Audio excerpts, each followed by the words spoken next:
Hello friends, എന്ത് പറയുന്നു? എല്ലാവരും സുഖമായിട്ടിരിക്കണോ? ഞങ്ങളും ഹാപ്പി ആയിട്ടിരിക്കുന്നു. അപ്പോൾ ഇന്ന് ഉച്ചയ്ക്ക് ഭക്ഷണമൊക്കെ കഴിച്ച് കഴിഞ്ഞപ്പോഴാണ് രണ്ടാൾക്കും സെക്കൻഡ് സെമ്മിൻ്റെ ബുക്സൊക്കെ കിട്ടിയിട്ടുണ്ട്. അപ്പോൾ അതൊന്നും പൊതിഞ്ഞിട്ടില്ല. അപ്പോൾ അതൊക്കെ പൊതിയാനായിട്ട് ഇരുന്നിരിക്കുകയാണ് കേട്ടോ ഒന്ന്. പിന്നെ പാറക്കുട്ടി ഇന്ന് എൻ്റെ കൂടെ ഉണ്ട്. ഇന്ന് സ്കൂളിലേക്ക് പോയിട്ടില്ല. കയ്യിന് ചെറിയൊരു പരിക്ക് പറ്റിയിട്ടുണ്ട്. അപ്പോൾ അതുകൊണ്ട് ഇന്ന് സ്കൂളിലേക്ക് പോയിട്ടില്ല കേട്ടോ. അപ്പോൾ ആൾ കൂടെ നിന്നിട്ട് എൻ്റെ വീഡിയോഗ്രാഫറായിട്ടൊന്നും ഒപ്പം കൂടിയിട്ട് ഇരിക്കുകയാണ് കേട്ടോ. കാരണം ഞാൻ നമ്മുടെ വീഡിയോ എടുക്കാം, പിന്നെ ഇന്ന് നമ്മൾ ട്രൈപോഡൊന്നും എടുത്ത് വെക്കേണ്ട, ഞാൻ എടുത്തോളാം എന്നൊക്കെ പറഞ്ഞിട്ട് കൂടെ നിൽക്കുകയാണ്. പിന്നെ ഞാൻ ഈ പാടിക്കൊണ്ട് ഇങ്ങനെ ഇരിക്കുന്നത് എന്താണെന്നറിയോ? ടി വിയിൽ പാട്ട് വെച്ച് കഴിഞ്ഞാൽ ഞാൻ അതിൻ്റെ കൂടെ എങ്ങനെ പാടും കേട്ടോ. കാരണം നമുക്ക് സ്വാതന്ത്ര്യത്തോടെ പാടാമല്ലോ, വീട്ടിൽ വേറെ ആരും ഇല്ലല്ലോ, വേറെ ആരും കേട്ട് ഓടാനൊന്നും പോണില്ല. അപ്പോൾ അതുകൊണ്ട് നമുക്ക് ധൈര്യമായിട്ട് പാടാം കേട്ടോ. പിന്നെ പാട്ട് വെച്ച് കഴിഞ്ഞ് പണിയെടുക്കുമ്പോൾ നമുക്കൊരു സുഖമുണ്ട്. എന്താണെന്ന് വെച്ചാൽ പാട്ടിൽ അങ്ങനെ ലയിച്ചിട്ട് പണിയെടുക്കും. അപ്പം നമുക്ക് ചെയ്യുന്ന പണിയുടെ ദൈർഘ്യം അറിയില്ല കേട്ടോ, പെട്ടെന്ന് പരിപാടി തീരും. പിന്നെ ഞാനിങ്ങനെ ബുക്സൊക്കെ പൊതിഞ്ഞുകൊണ്ടിരിക്കുമ്പോൾ എനിക്ക് ഓർമ്മ വരുന്നത് എൻ്റെ അമ്മ ബുക്സ് പൊതിഞ്ഞുകൊണ്ടിരുന്ന ആ ഒരു സമയമാണ് കേട്ടോ. കാരണം ഞങ്ങൾ ഇതേപോലെ ചെറിയ കുട്ടികളായിരിക്കുമ്പോഴേ അന്ന് ഇതേപോലെ ബ്രൗൺ പേപ്പറും കാര്യങ്ങളൊന്നുമില്ല. നമ്മളെ കലണ്ടറിൻ്റെ ഷീറ്റോ ഇപ്പോൾ നോട്ട്ബുക്കൊക്കെ ആണെങ്കിൽ മാസികയുടെ ഫ്രണ്ട് ആ ഒരു അതായത് പേജ് അപ്പം നല്ല ഭംഗിയുള്ള എന്തെങ്കിലും ഒരു കവർ പേജൊക്കെ ആയിരിക്കുമല്ലോ. അപ്പോൾ അതൊക്കെ വെച്ചിട്ടാണ് കേട്ടോ നമ്മളന്ന് ബുക്സൊക്കെ പൊതിഞ്ഞിട്ടുണ്ടായിരുന്നത്. പിന്നെ അതേപോലെ ബാലഭൂമി, ബാലരമ തുടങ്ങിയ സംഭവങ്ങളൊക്കെ വാങ്ങിക്കുമ്പോൾ അതിൻ്റെ കൂടെ നെയ്സിൽപ്പൊക്കെ കിട്ടും.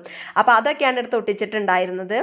ഇപ്പോൾ മക്കൾക്ക് ബ്രൗൺ പേപ്പറൊക്കെ ആയിട്ട് പോയി. അപ്പം ഞാൻ അമലുവിൻ്റെ അടുത്തൊക്കെ പറയും ഞങ്ങൾ ഇങ്ങനെ പൊതിഞ്ഞിരുന്നത് എന്നൊക്കെ പറയുമ്പോൾ അപ്പോൾ അവർക്ക് ഭയങ്കര ഇതാണ്. കാരണം ഇപ്പോൾ അവർ ബ്രൗൺ പേപ്പറൊക്കെ വെച്ചിട്ടാണല്ലോ പൊതിയുന്നത്. അപ്പോൾ എന്തായാലും ഇങ്ങനെയൊക്കെ ചെയ്യുമ്പോൾ ഇപ്പോൾ പാറക്കുട്ടിയൊക്കെ എൻ്റെ അടുത്ത് ഇങ്ങനെ ഓരോന്ന് ചോദിക്കട്ടോ ഇതിനൊക്കെ പറ്റിയിട്ട്. അപ്പോൾ അമ്മ ബുക്ക് ഇങ്ങനെ പൊതിഞ്ഞ് വെച്ചാൽ ഇത് നിവർന്ന് പോരില്ലേ, പിന്നെ അങ്ങനെ ആവില്ലേ ഇങ്ങനെ ആവില്ലേ എന്നൊക്കെ ചോദിക്കുമ്പോൾ ഞാൻ അന്ന് ഇതേപോലെ എൻ്റെ അമ്മയുടെ അടുത്ത് ഓരോന്ന് ചോദിച്ചിട്ടുണ്ടായിരുന്നു. അപ്പോൾ നമ്മൾ ആ ഒരു ഫീലിംഗ് മനസ്സിലാക്കുന്നുണ്ട് എന്നുള്ളതാണ് കേട്ടോ. കാരണം ഞാനും അന്ന് ഇതേപോലെ എൻ്റെ അമ്മയുടെ അടുത്ത് ചോദിച്ചിട്ടുണ്ടായിരുന്നല്ലോ, അപ്പം എൻ്റെ അമ്മ ഇങ്ങനെയാണ് പറഞ്ഞിരുന്നത്, അപ്പം എൻ്റെ അമ്മയ്ക്ക് ഇങ്ങനെ തോന്നിയിട്ടുണ്ടാവില്ലേ എന്നുള്ളത് ഞാനിങ്ങനെ ഫീൽ ചെയ്യുമ്പോൾ എനിക്ക് മനസ്സിലാവും. അങ്ങനെയാണല്ലോ നമ്മൾ ഓരോ കാര്യങ്ങളും മനസ്സിലാക്കുന്നതല്ലേ.